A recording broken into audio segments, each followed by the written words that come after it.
Toronto 360 special में आपको खुशामदीद। ICC immigration की ताउन से प्रोग्राम के इस सेगमेंट में आपके लिए पेश किया करते हैं। दुनिया भर से कहीं से भी आपके अजीज़ दोस्त रिश्तेदार प्यारे यहाँ आना चाहें, एक बार आईसीसी इमिग्रेशन से रब्ता ज़रूर कीजिए। नंबर आपके इल्म में ही है, स्क्रीन पे भी होगा, 9054612424।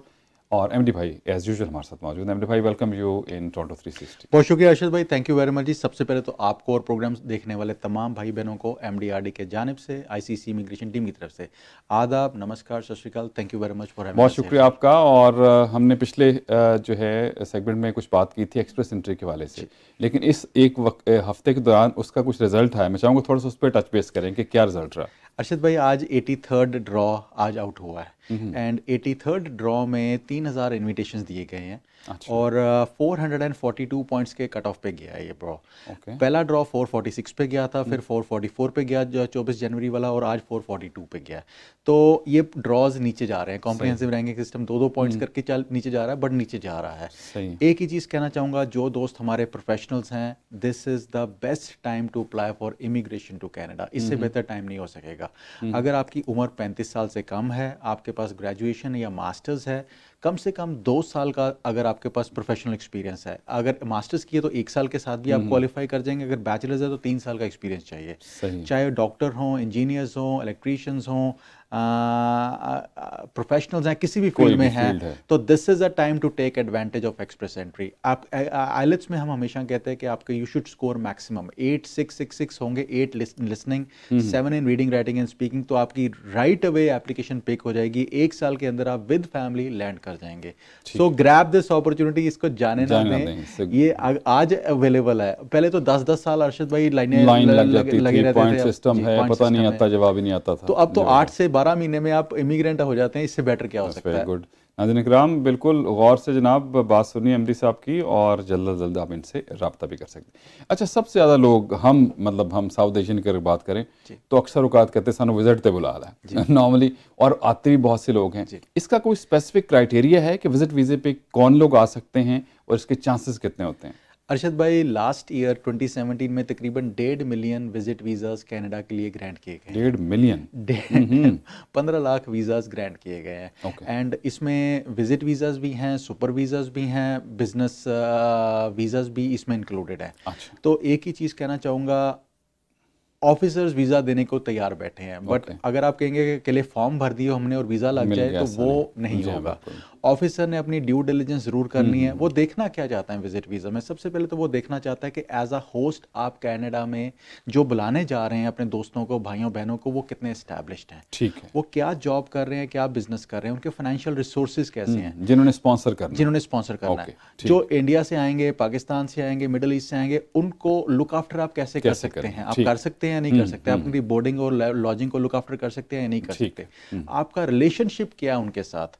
और सबसे इंपॉर्टेंट वो देखना चाहता है जो पाकिस्तान से, इंडिया से आ रहे हैं, मिडिल ईस्ट से आ रहे हैं, वो अपने मुल्क में कितने एस्टैब्लिश्ड करते थे, वो क्या कर रहे हैं, उनके फाइनेंशियल रिसोर्सेज कैसे हैं, कि अगर आप पैसा एज अ होस्ट पैसा नहीं स्पेंड करते, do they have sufficient money to undertake this journey.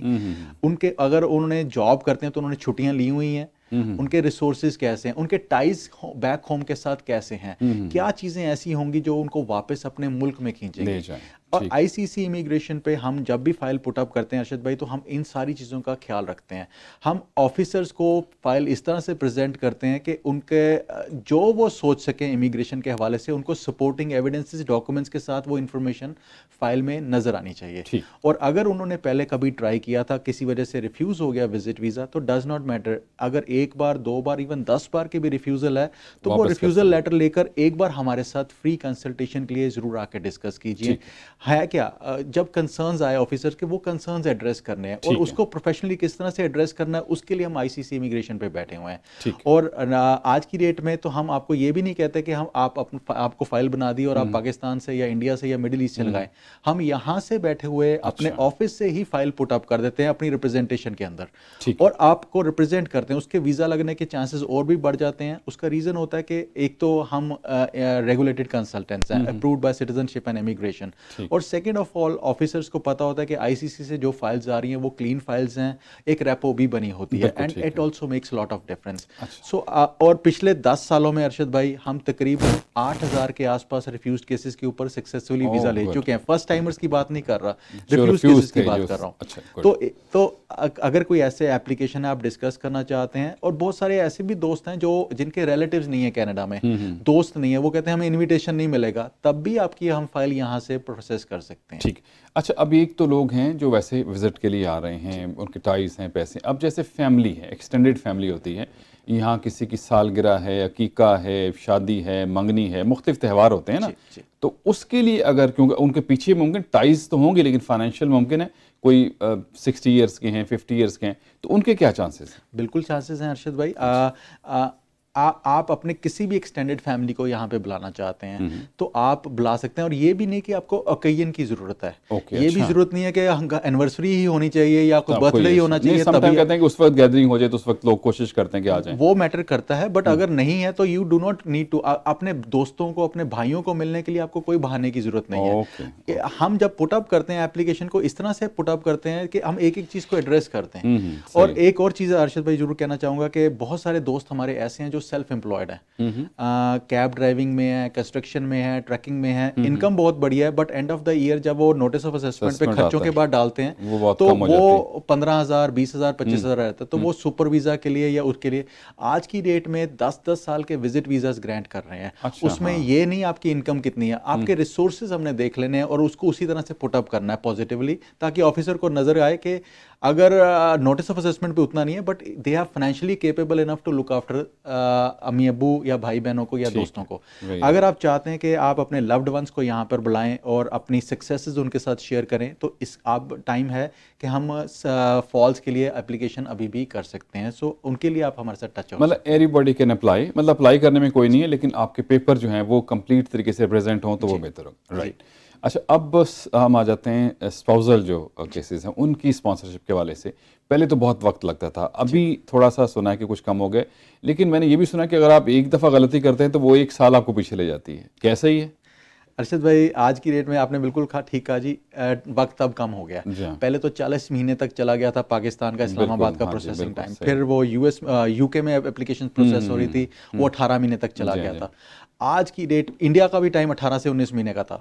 आज की डेट में दुनिया में किसी भी वीज़ा पोस्ट से आप अपने स्पाउस को स्पॉन्सर करने जा रहे हैं, चाहे पाकिस्तान से, चाहे इंडिया से, चाहे मिडल ईस्ट से, चाहे यूरोप से, चाहे विद इन कैनेडा, 1 साल के अंदर अंदर स्पाउसल एप्लीकेशंस, हर वीज़ा पोस्ट को इंस्ट्रक्शन के प्रोसेस होनी चाहिए 1 साल के अंदर अंदर। और कुछ एक एप्लीकेशंस तो हमने 6 से 8 महीने में भी प्रोसेस होती देखी हैं। एक ही चीज़ कहना चाहता हूँ कि अगर आप प्रोफेशनली एप्लीकेशंस अपनी हैंडल कर सकते हैं तो ही खुद कीजिए, अदरवाइज किसी कंसल्टेंट लॉयर की सलाह जरूर लीजिए, बिकॉज आप तो एक बार फाइल करेंगे और आप एक एक चीज़ को 10 बार देखेंगे, फिर गलती कर लेंगे।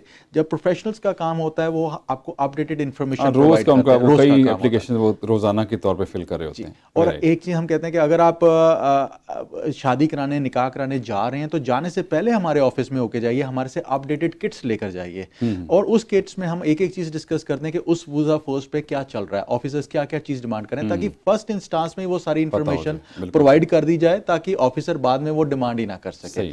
और इन केस किसी दोस्त की या भाई की या किसी बहन की सेकंड मैरिज है, मतलब एक बार डिवोर्स हो चुका है, तो आपकी सबमिशंस में आपको एक एक चीज को एड्रेस करना है कि पहले के ऑफिसर को नजर दिखाना है आपको कि पहली मैरिज कन्वीनियंस की नहीं थी, कनाडा आने के लिए या लाने के लिए नहीं की गई थी, बट समहाउ रिलेशनशिप वर्कआउट नहीं हुआ जिसके कारण डिवोर्स हुई, सेपरेशन हुई, तो वो एप्लीकेशंस में आपकी सबमिशंस उतनी ज्यादा इंपॉर्टेंट हो जाती हैं, और इसीलिए प्रोफेशनल्स की हेल्प आपको मैटर कर सकती है। अच्छा, एक और सिनेरियो होता है कि बाज़ औक़ात लोगों को, पूरी फैमिली को ज़ाहिर है वीज़ा ग्रांट होता है जब भी इमिग्रेशन आती है, सम टाइम हस्बैंड और वाइफ वो अकेले आते हैं, फैमिली कुछ अरसे के बाद आती है। अच्छा, अब इसमें एक स्पाउसल के साथ महल कितने एज तक जो है वो बच्चों के लिए प्रॉब्लम नहीं है, वो आ जा सकते हैं? 22 साल तक के बच्चे क्वालिफाई कर सकते हैं। अच्छा, अगर अब उस दौरान में मतलब 1 साल, कोई यहाँ पे एक शख्स आ गया, वो 2 साल रह गया, वो बच्चा 22 से 23 साल का हो गया, ये सिनेरियो में फिर स्पाउस वो अलहदा उनका फिर केस होगा? अच्छा, हाँ जी बिल्कुल अर्शद भाई, वो अगर वो 22 क्रॉस कर गए हैं एप्लीकेशन से पहले, जब एप्लीकेशन लगी होती है तो मेडिकल जरूर होते हैं डिपेंडेंट फैमिली मेंबर्स के। जी बिल्कुल। अगर डिपेंडेंट के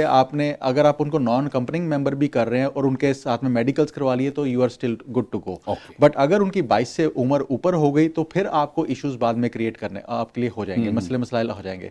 इसीलिए हम कहते हैं कि आप वो आके अपना पर्टिकुलर सिनेरियो हमारे साथ डिस्कस कर लीजिए, ताकि हम आपको सर्कमस्टांसेस को देखते हुए आपको अप्रोप्रिएट एडवाइस बता सकें। अच्छा, अब इसका ताल्लुक नहीं, मेरे जहन में ऐसे एक सवाल, क्योंकि एक केस हुआ ऐसा कि कुछ लोग यहाँ से, उनकी फैमिली बैक होम गई, फैमिली वे में थी, वहाँ पे उनकी जो है पैदाइश हुई बच्चे की, अब उसका क्या सिनेरियो होगा? अर्शद भाई, अगर उनमें से एक भी पेरेंट, हस्बैंड या वाइफ, दोनों में से एक भी सिटीजन है तो वो बच्चा स्ट्रेट अवे कैनेडियन पासपोर्ट के लिए एलिजिबल है। अच्छा, वहीं से वहाँ पे तो पहले उनका, हाँ जी, वो उनका पहले उनका बर्थ सर्टिफिकेट आएगा और उसके बाद उनका सेम उसी टाइम पे कैनेडियन पासपोर्ट इशू करवा सकते हैं, वहीं से मतलब करके फिर वो साथ आ सकते हैं। हाँ जी, वो we can do the process right here from, हाँ जी बिल्कुल यहीं से कर सकते हैं। अर्शद भाई, यहाँ पे एक चीज़ और कहना चाहूँगा कि अगर कोई विद इन कैनेडा शादी कर रहा है, कोई घूमने आए हुए हैं यहाँ पे, विजिट वीज़ा पे आए हुए हैं, स्टडी पे आए हुए हैं, या वर्क परमिट पे, या इवन रिफ्यूजी है, अगर उनके ऊपर रिफ्यूजी है तो उनके ऊपर डिपोर्टेशन नहीं लगी होनी चाहिए। इन सारे सर्कमस्टांसेस में किसी कैनेडियन परमानेंट रेजिडेंट या सिटीजन के साथ शादी हो जाती है तो विद इन कैनेडा उनकी एप्लीकेशन प्रोसेस होगी, 1 साल का प्रोसेसिंग टाइम है, और यहाँ पर आपको एप्लीकेंट को वर्क परमिट भी ग्रांट हो जाता है, ताकि during the process of the application आप यहाँ पे लीगली काम भी कर पाए। और इन सर्कमस्टांसेस में सिर्फ एक चीज का ख्याल रखना चाहिए कि विद इन कैनेडा केसेस में आपको अपील का राइट नहीं होता। अगर आपका रिलेशनशिप प्रूफ नहीं होगा तो वो आपका मसला मसाइल बाद में क्रिएट कर सकता है। लेकिन हम यहाँ जरूर लोगों को एडवाइस करेंगे, वो जो बातें बहुत बनी हुई हैं पेपर मैरिजेस, उससे उसको जहन में कभी भी ना लाएं। मतलब ये तो एक रिलेशन है, किस वक्त भी हो सकता है, तो उसको कम से कम जहन में ना लाएं। ये एक जेन्युइन तरीका है जिसके साथ कर सकते हैं। थैंक यू वेरी मच, बहुत शुक्रिया आपका, और बड़ा अच्छा आज टॉपिक ऐसे थे जो बड़े इंपॉर्टेंट थे। तो नेक्स्ट वीक जो है हम मजीद टॉपिक पे बात करेंगे। बहुत शुक्रिया भाई, thank you very much. MD भाई फ्रॉम आईसीसी इमिग्रेशन, और नेक्स्ट वीक हम मजीद जो है डिटेल से डिफरेंट टॉपिक से बात करेंगे। आपके जहन में भी कोई सवाल हो, आप हमारे ईमेल एड्रेस पे जो कि आपको स्क्रीन पर नज़र आ रहा है उस पर अपना सवाल जो है भेज सकते हैं। स्टे ट्यून, नेक्स्ट प्रोग्राम में आपसे बात हो।